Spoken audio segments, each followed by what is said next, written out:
এইচএমভিপি ভাইরাসে আক্রান্ত হলে বাঁচার চান্স কতটা? আইসোলেশনে থাকতে হবে কতদিন? কি বলছেন চিকিৎসকেরা? যারা শ্বাসকষ্টে ভুগছেন তারা কিন্তু সাবধান। আটঘাট বাজছে হাসপাতালগুলো। প্রথমেই বলছি, প্যানিক করবেন না। আসল ফ্যাক্টটা প্রত্যেকের জানাটা খুব দরকার। তোড়জোড়ের সঙ্গে প্যারাসিটামল, কাপ সিরাপের সঙ্গে পর্যাপ্ত অক্সিজেন সিলিন্ডারের ব্যবস্থা করছে হাসপাতালগুলো। কতটা ক্রিটিক্যাল গোটা সিচুয়েশন এই দেশের, এই রাজ্যের? এইচএমভিপি নিয়ে আতঙ্কিত হবার কিছু নেই, প্রশাসন প্রস্তুত। এ কথা বলেছেন খোদ রাজ্যের মুখ্যমন্ত্রী মমতা বন্দ্যোপাধ্যায়। আর চিকিৎসকেরা তারা কি বলছেন সেটাও যথেষ্ট গুরুত্বপূর্ণ, কারণ এই ভাইরাস শরীরকে দেয় এক্সট্রা পাওয়ার। হ্যাঁ, অন্তত তেমনটাই তো বলছেন চিকিৎসকেরা। বিভিন্ন সংবাদ মাধ্যমে প্রকাশিত তথ্য অনুযায়ী এ রাজ্যের বিশিষ্ট সব চিকিৎসকেরা বলছেন, আমরা প্রত্যেক বছরই পাই শীতকালে 2-4 জন পেশেন্ট আসে।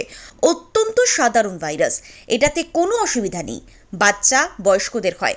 সঙ্গে এটাও বলছেন, এই ভাইরাসের সংক্রমণ যদি একবার হয় তাহলে অন্তত 10 থেকে 15 বছর ইমিউনিটি থাকে।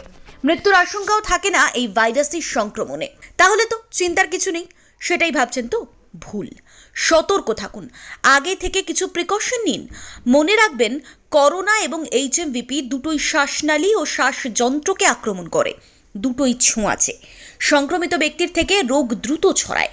কোভিডের জ্বর, হাঁচি, কাশি, গলায় ব্যথা যে উপসর্গগুলো দেখা যায়, এইচএমভিপির ক্ষেত্রেও কিন্তু সেরকম।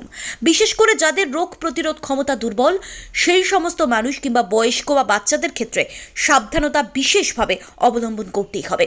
হ্যান্ডওয়াশ দিয়ে ভালো করে হাত ধোয়া, চোখে মুখে হাত দেওয়ার আগে সতর্ক থাকা, জনবহুল এলাকা এড়িয়ে চলাই ভালো মত বিশেষজ্ঞদের একাংশের। তবে হ্যাঁ, চিকিৎসকরা যখন বলছেন ভয় পাওয়ার কিছু নেই, তখন অযথা প্যানিক করে গুজব ছড়িয়ে লাভ নেই। কারণ তাদের মতে এটা নিয়ে ভয় পাওয়া অযৌক্তিক।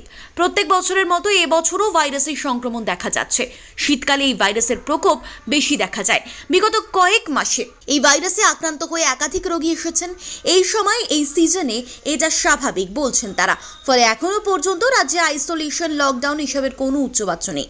কোনো গাইডলাইন এলে রাজ্য সরকার তা মানবে, এ কথা জানিয়ে দিয়েছেন মুখ্যমন্ত্রী। যদিও দিল্লির ছবিটা অন্যরকম। সম্ভাব্য এইচএমভিপি রোগীদের ক্ষেত্রে আইসোলেশন বাধ্যতামূলক দিল্লিতে। হাসপাতালগুলোকে কড়া বার্তাও দেওয়া হয়েছে।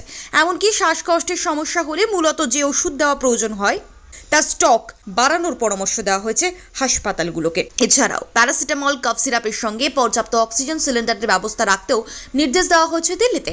কিন্তু এটাও তো ভুলে গেলে চলবে না, চীন যেখানেই ভাইরাসের এত বাড়ন্ত, তারাও কিন্তু বলছে শীতকালে এমনটা হয়েই থাকে। এই ভাইরাস নিয়ে আশঙ্কার কোনো কারণ নেই। ফলে এই দেশ এবং গোটা রাজ্যে এইচএমভিপি ভাইরাস নিয়ে পুরো পরিস্থিতি কোন দিকে গড়াচ্ছে, কোন দিকে এগোয়, সেটাই দেখার অপেক্ষা।